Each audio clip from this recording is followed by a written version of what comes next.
Tantor Audio, a division of Recorded Books, presents Business Etiquette Made Easy, The Essential Guide to Professional Success by Myka Meier. Narrated by Mcfadden. Publisher's note: this audiobook includes bonus material. Please visit tantor.com and type Business Etiquette Made Easy into the search box. Follow the link to the book's page. Then, under the supplemental content section, please enter the access code GROWTH, and then click the Unlock button to access the bonus material. The code should be entered in all lowercase letters. Introduction. What if I told you I knew some of the most successful business people in the world, and they all shared one major secret to success, no matter their industry? Would you want to know what it was? Now imagine that you too could learn this secret and some of the same techniques that these successful business people practice from day to day. I bet you'd really be interested in that, right? It differentiates them from everyone else and has given these people the upper hand in both their professional and personal lives. Anyone can learn it, and once you have this knowledge, you can use it every single day to get ahead. The big secret? Believe it or not, these people understand, value, and practice good etiquette. You see, etiquette is not commonly taught in most schools anymore, not even in many of the Ivy League institutions.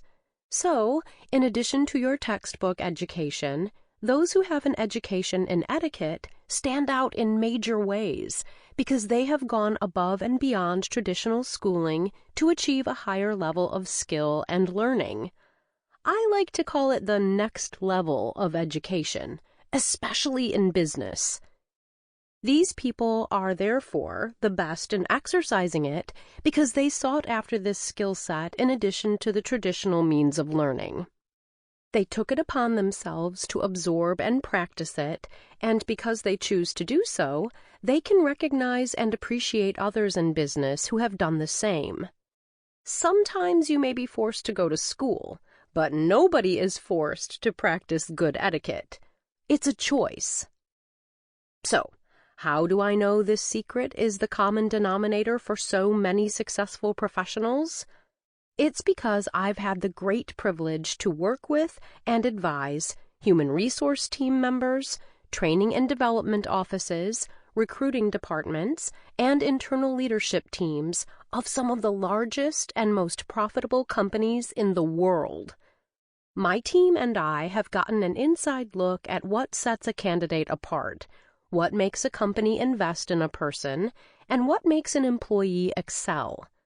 We have sat with leading CEOs and heard what is important to them and their companies, and have traveled the country training and consulting businesses in all industries and levels, from startups to Fortune 100 companies.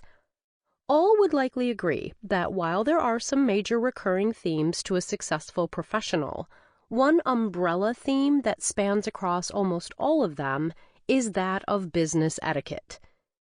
Now, it could be that you are just starting your career, are currently interviewing for your dream job, transitioning to another industry, already on your way up the ladder, or just want to revamp your professional image. Regardless of what level you are at, the good news is that you're already one step ahead of everyone else because you recognize the importance of including etiquette in your everyday professional life. The even better news is that you're in the right place. Throughout this book, you'll learn techniques and tips that will catapult you to the next level of your career, time and time again. Through easy-to-follow chapters, I'll teach you tried and tested methods that you can start using today to instantly set you apart. Ready to get started? Did you know?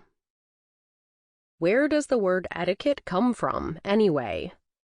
According to Merriam-Webster, one definition of the French word étiquette is ticket, or label attached to something for identification. In 16th century Spain, the French word was borrowed and altered to etiquetta to refer to the written protocols describing orders of precedence and behavior demanded of those who appeared in court. Eventually, etiquetta came to be applied to the court ceremonies themselves, as well as the documents that outlined the requirements for them.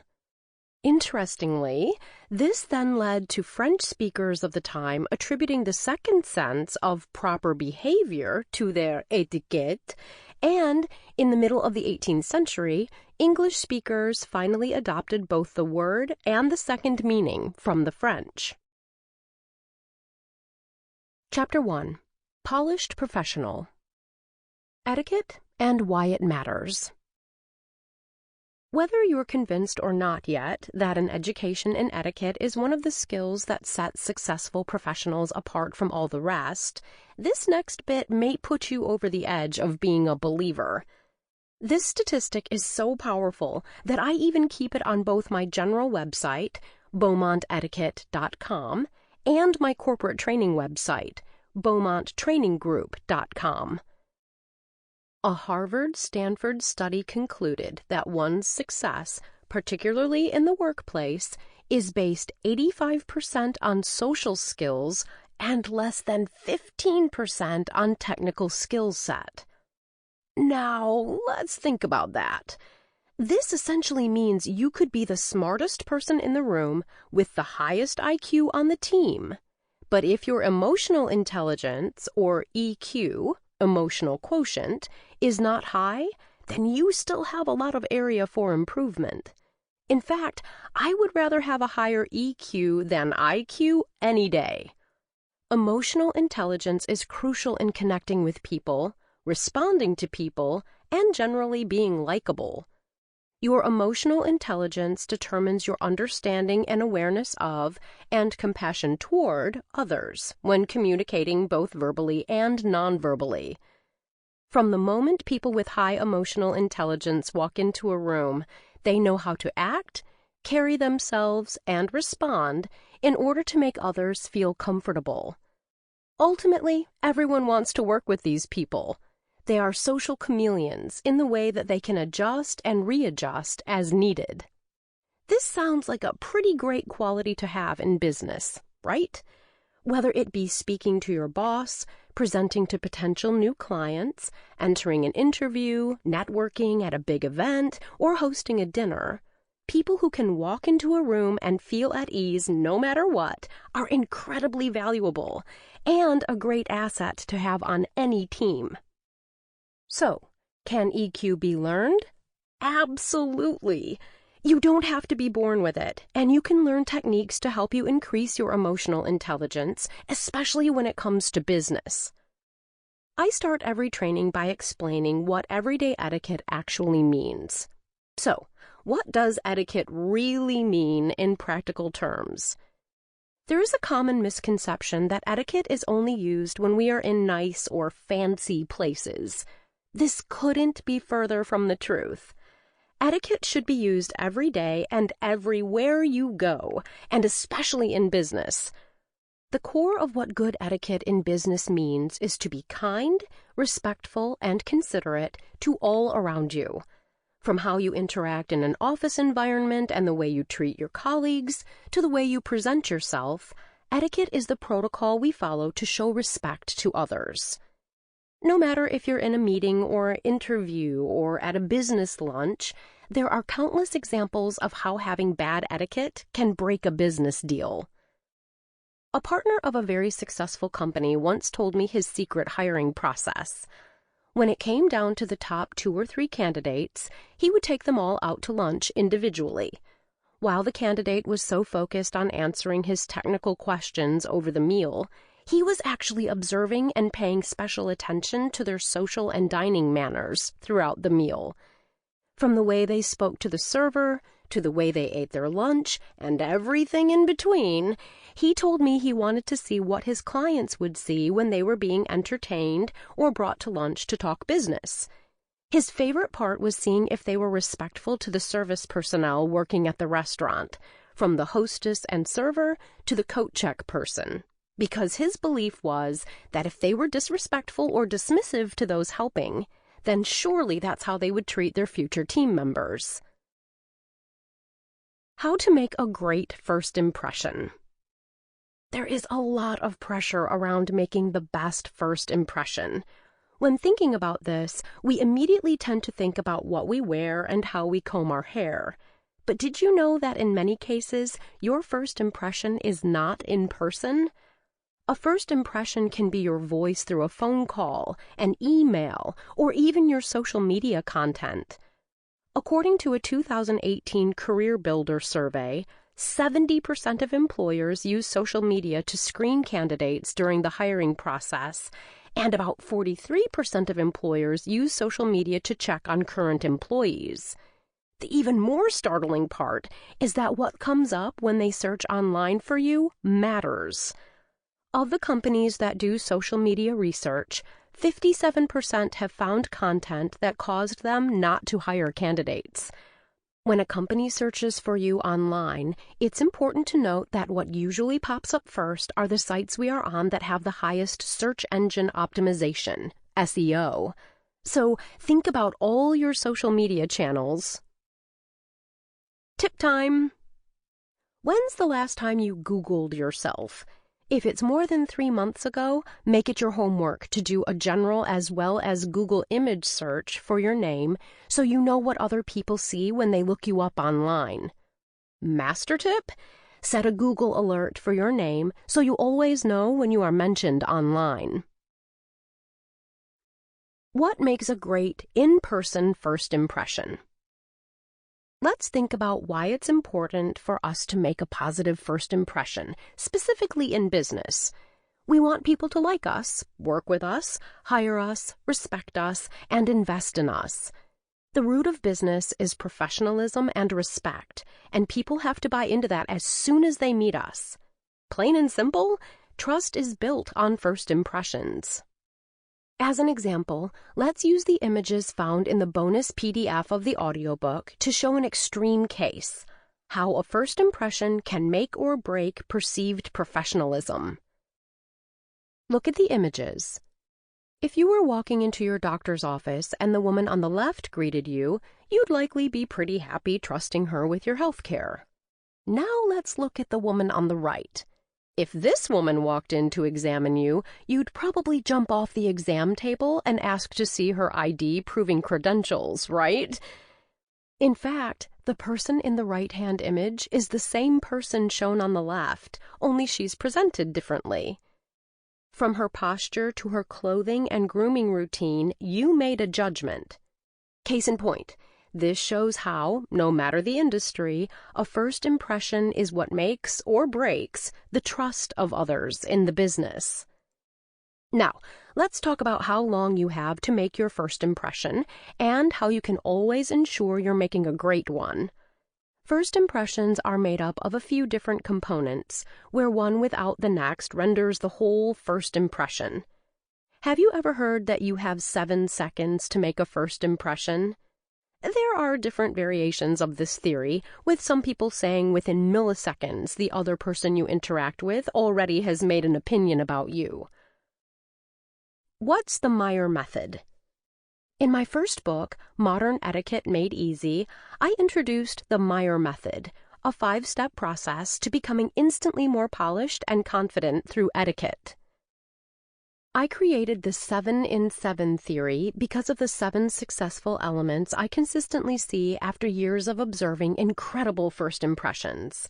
The number 7 recurs in this section because many people believe you have 7 seconds to make a first impression. The 7 aspects to a great in-person first impression are: 1. Physical placement. The way you physically enter a room can show confidence and authority, or a lack thereof. It can also show that you are friendly and approachable, or quite the contrary. It's up to you how you want to be perceived. I'll teach you the one thing you should always do when entering a room. 2. Facial control.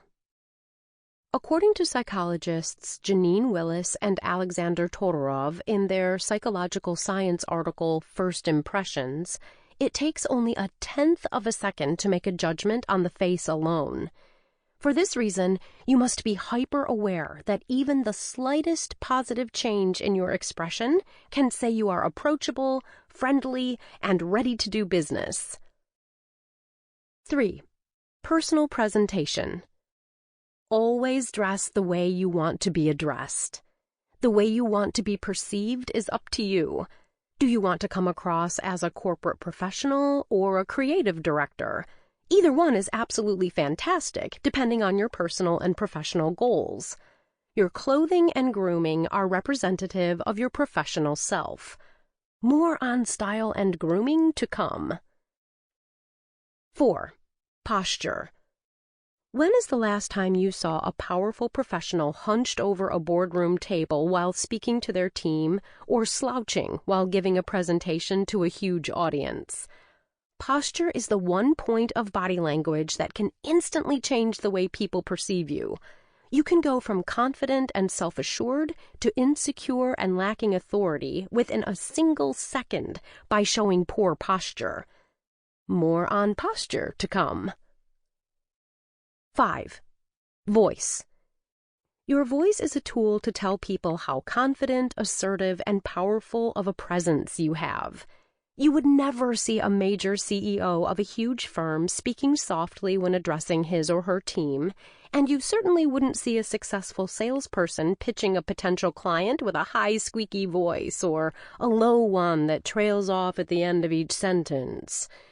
You could be the best and most powerfully dressed person in the room, but if you open your mouth and it doesn't match your appearance, you are doing yourself a major disservice. More about your voice in Chapter 2. 6. Body language, including eye contact. The way you carry yourself is crucial. Are you ready to take on the day, or are you tired and bored and not wanting to be there? Your body can tell everyone in the room how you are feeling without you saying a single word. Try out some of our body language secrets in Chapter 5 to win in every situation. 7. Charisma. Charisma is a characteristic held by people of great persuasion and influence. Charisma is charm, or evoking positive emotion in someone else, and it can be learned. It's what draws others toward you, and it stems from your attitude and emotional state. People who make others feel good, empowered, and happy through a winning combination of body language, words, and actions are often seen as charismatic in business. The overarching theme to the 7 in 7 theory, particularly in business, is professionalism. Being professional shows that you are serious about your career and is also one of the most important attributes of a great leader. Both companies and clients value professionalism, which is key to a successful working relationship. Look at the list of attributes and qualities and ask yourself on how many your HR team or boss would score you a 10 out of 10. On how many would you score yourself a 10 out of 10? Ideal candidates at most companies will rate a 7 or higher in every category. The great news is that all of these attributes are skills you can improve on. Professionalism. Image and appearance. Do you look the part both in the way you dress and groom yourself? Organization and preparation. From your appearance and presentation materials to your to-do list, are you clear, focused, and efficient? Competence. Are you capable of your skill and ability, needing little hand-holding? Knowledge and expertise. Do you know your industry, craft, and service inside and out at the level you are at? Accountability. Are you responsible? Honesty and integrity. Are you honest, truthful, and trustworthy? Practicing good etiquette. Are you respectful, kind, and considerate? Reliability. Can your coworkers count on you no matter what?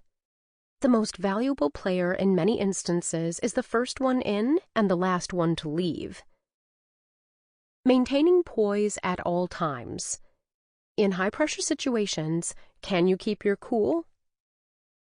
Work ethic. Do you work incredibly hard and are proactive in your actions, always taking initiative and doing the best you can? Demeanor. Are you personable, likable, and friendly? Bonus: personal presentation. Personal presentation does not just mean what you wear and how you are groomed. It also includes what you are carrying. Whether it be a lunch meeting with a client, a catch-up with your boss, or an interview, you should pay just as close attention to what is in your hands as you do everything else. For instance, you might look super sharp in a tailored suit or nice outfit, but the moment you pull out your old spiral notebook with paper flying out of the sides, or your chewed pen, you don't look nearly as polished as you could. Often things like cell phone covers, briefcases, and items we carry with us every day tend to look shabby instead of business chic, but we tend not to notice because we see them every day. Someone seeing them for the first time, though, may certainly notice. Check the quality ahead of time for items such as your notebook, pen, briefcase, or whatever bag you carry into a meeting, presentation folder, cell phone case, business card holder, wallet, and cases of electronics you carry with you, like an iPad or computer. Greetings. To help when you are meeting and greeting people, I created the Meier Method's hatch, handshake, air kiss, cheek kiss, hug, system of greeting. These are the 4 most formal ways to greet people in the Western world. The handshake. The handshake in business is always appropriate. It's the most professional greeting, and a good one shows confidence and trust. The only time I would give any other greeting is if my client or superior who is greeting me initiated something different. When in doubt for social or business greetings, always go for the handshake. Your handshake is your physical signature. Always remember that. What does it say about you and the way you do business? Years ago, I was working with a team tasked with hiring positions at all levels for a new department. We were holding group interviews due to the massive number of applicants, and in this case, their first impressions were crucial. Each group only had 10 minutes to interview in a round-table-style format before the hiring team reconvened to choose who would move forward to one-on-one interviews. Each candidate in the room was technically qualified and had the education and experience we were looking for. However, it was a client-facing job in financial sales that needed team members with a strong presence. Instead of taking the time to weed candidates out on the phone, they were invited into this rather challenging group interview environment to see who stood out. As each round table ensued, it became clear who would move on almost immediately, due in part to that initial first impression, which comes largely from a handshake. So many people had weak handshakes that we instantly didn't feel they were confident or self-assured enough to be on the team. It came down to 8 candidates we really thought were strong enough to move on to the next level, with one other wavering. Half of the hiring team thought the wavering man may be a great fit, while the other half thought he may be too shy for an outward sales role. In the end, the HR director had the tie-breaking vote. She voted yes for him to come through as the 9th interviewee, and can you guess why? She said while although he didn't verbalize as loudly as some of the other candidates, she instantly felt safe in the way he greeted her. His handshake was firm, his smile gentle and trusting, and his eye contact unwavering. The end of the story is even better, as he was one of the 3 candidates hired in the end and turned out to be a star team member, constantly ranking in the top of his level. No doubt because he had the ability to make everyone he greeted know they were in good hands. Pun intended. Did you know? The history of the handshake dates back to the 5th century BC in Greece and was used as a symbol of peace. The hand-to-hand gesture was used by two people to prove to one another that both parties had no weapons.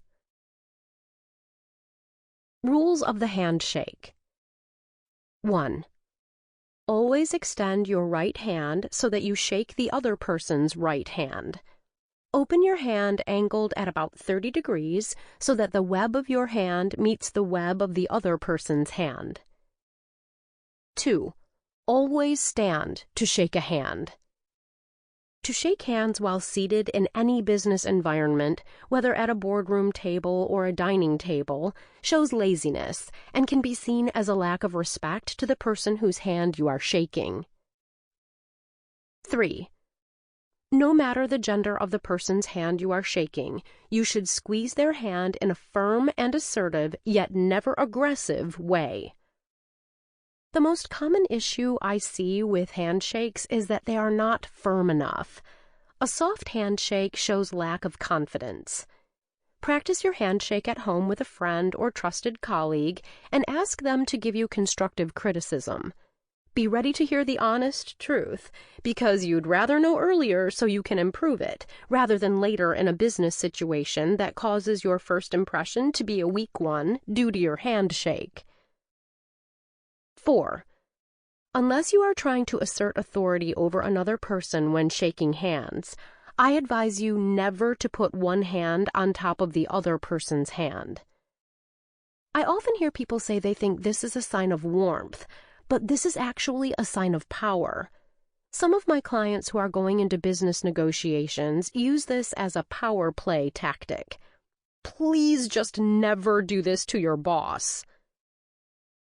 5. In business, we shake hands using 2 pumps of the hand, and in social situations, we use 3 pumps. This is because in business we get straight to the point, but socially we often have a little bit more to talk about and need that extra pump. If the person whose hand you are shaking doesn't let go, just go with it so you don't offend them by pulling away. 6. Make eye contact. The entire time you are shaking hands, and even after the handshake is over, continue to lock eyes with the person you are greeting. Have you shaken someone's hand, and as you are doing so, they are looking over your shoulder at someone else in the room? Not only does it feel awful to be on the receiving end of that in terms of not feeling important, but it also makes the entire handshake feel disingenuous. Even after however many pumps of the hand, if you are still talking, eye contact should still be made. The air kiss. The air kiss is what we do socially. It is when we lean in and we put our right cheek to the other person's right cheek. We do touch cheeks, but very gently, and our actual lips never touch the skin of the other person's cheek. When you lean in, take your right hand and gently place it on the other person's right elbow or the outside of their forearm. This also helps you determine if someone is coming in for a second kiss. You don't need to make any kissing noises when you do so. It is also important to remember that we always follow the etiquette and customs of the country and culture we are in. This means you must know how many kisses are appropriate in each country, as it can vary slightly. For example, in the United States, we offer 1 kiss, right cheek to right cheek. In the United Kingdom, we offer 2 kisses, starting first with 1 kiss on the right cheek, then 1 kiss on the left cheek. In other countries in Europe, such as Switzerland, for example, we offer 3 kisses, 1 kiss on the right cheek, 1 on the left, and a 3rd on the right cheek again. The cheek kiss. This is reserved for close friends, family, and children in private. The cheek kiss is often incorrectly practiced in public at social events, often ending with a person walking around a cocktail party with a lipstick stain on their cheek, which shouldn't happen. The cheek kiss is when the lips actually touch the cheek of the person we are kissing. All other rules of the air kiss still apply otherwise. The hug. Very similar to the cheek kiss, the hug is also only reserved for close friends, family, and children in private. Introductions. When introducing people, there are 3 orders of introduction that should be followed.